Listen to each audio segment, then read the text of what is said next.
So here's the video about my woodworking bench and mistakes that I made, things that I wish went better, things that I'm still going to be doing and improving on because, that's just how life is.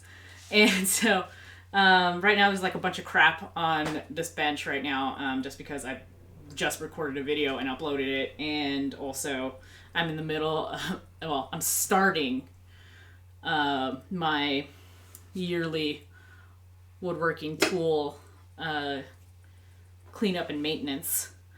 So you see quite a few tool videos probably as I clean things up, and just want to talk about what's interesting about them.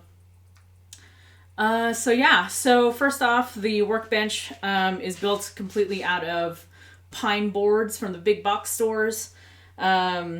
I grabbed maybe like 8 or 10 pieces of 2x4 from the big box store kind of at the beginning or pre-pandemic, and the rest of the stuff, like I even have like a couple 2x4s and a bunch of 2x6, well, some scrap 2x6s from pre-pandemic stuff from other builds that I was working on. So that's kind of why I'm like, could I have done things better? Yes.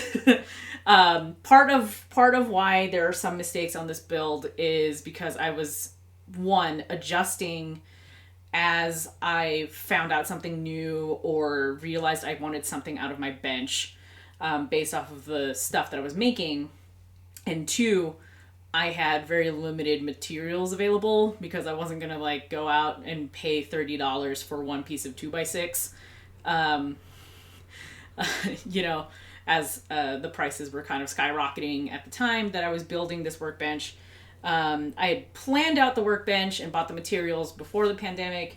It was just during the pandemic that I actually had time, because we were all stuck at home. So that's kind of why the bench is kind of built kind of as wonky as it is. Part of it is I'm a beginner. The other part is that I'm also not a planner.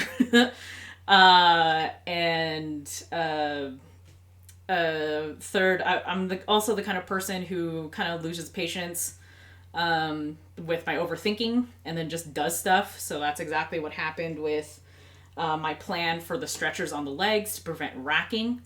So racking is essentially like as you're doing stuff on the workbench, the force of your movement is going to make the legs kind of wobble a bit and kind of go side to side. You don't want that out of a workbench because one, you're like moving the workbench around, but also you're weakening your joints.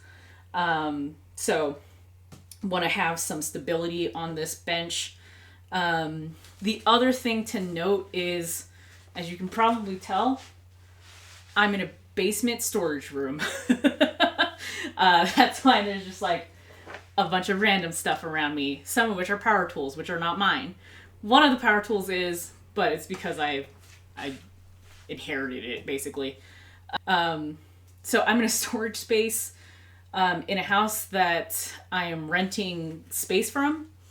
So the idea is the workbench was supposed to be small and kind of like movable as I needed it to be, because I know that I would need all the space around the workbench to kind of work on things, even if I am mostly going to stay on the side with the vise in it. Still wanted to be able to move around and adjust for things as I need to go. And I can't just put the bench kind of in the middle of the room, otherwise we wouldn't be able to access things.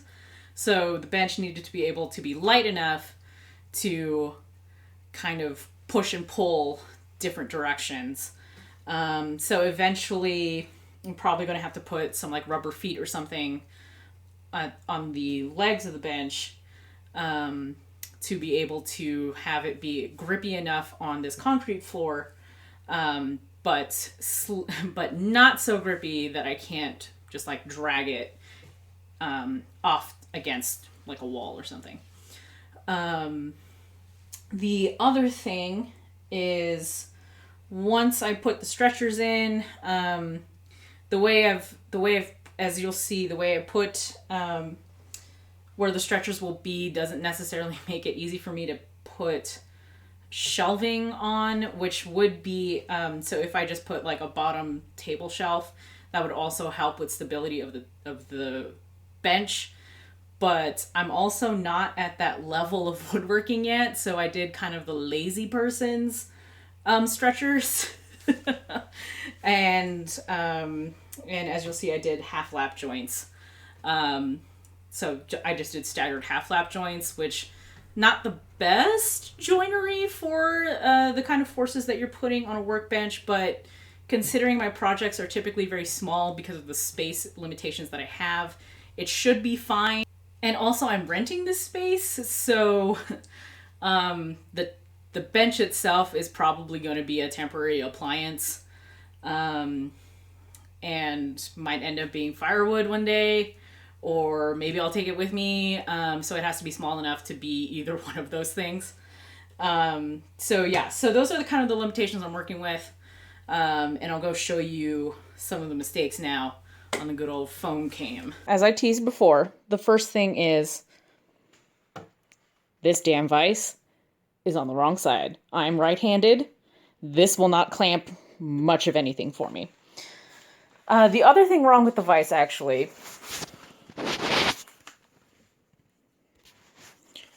is this. So I wanted to add an apron to the bench, so I added a little bit of 2x6, to just give it a little bit more weight. And I also wanted to do it fully by hand, no power tools, which meant no pocket hole jig, to just really easily stick this piece of board to this piece of board. So after thinking about it for a while, I was like, well, why don't I just make a rabbit like that? So I made this little joint. Several problems ensued. I wasn't necessarily holding my rabbit plane straight up and down, so there's like a little bit of,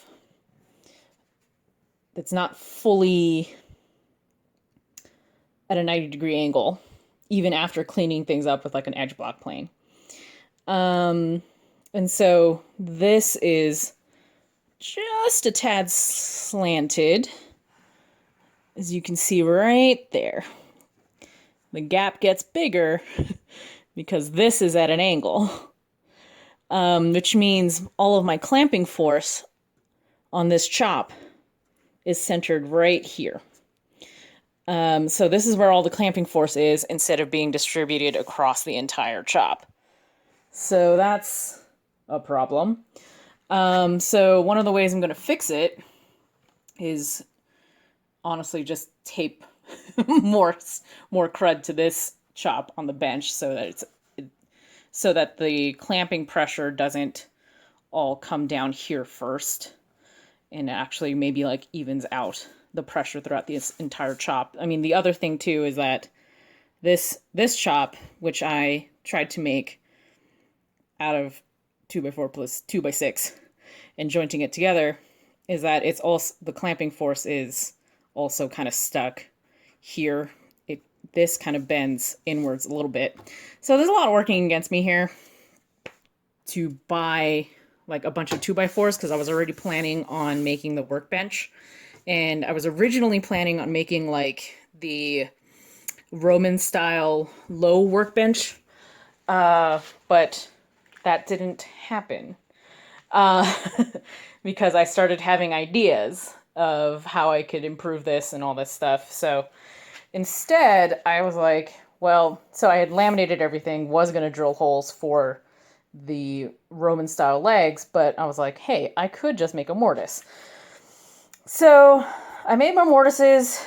They're not great. This one in particular, I wasn't paying attention somehow, and my layout lines were actually like a good 1/8 of an inch, or even 1/4 of an inch, completely off. Like it was off to the right relative to the mortise at the bottom of the bench.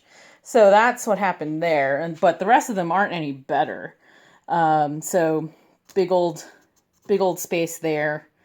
Like a wedge isn't going to help with that. I mean, my wedges are nice. They're a little thin, um, and they don't go all the way across, but they're close. Had to work with, because I was working with pine, got to work with a lot of knots because there really wasn't that many good pieces. Like these were like 8 good pieces of 2x4, is what I got.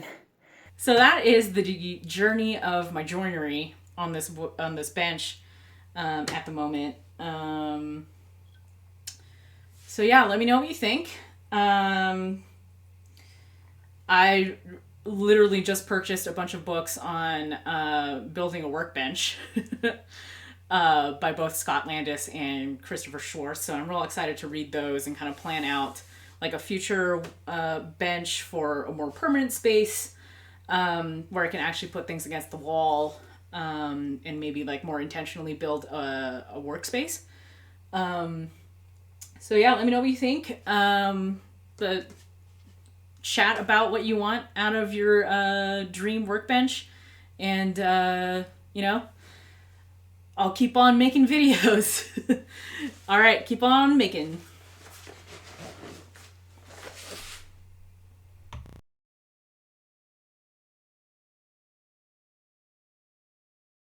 Um, just because it is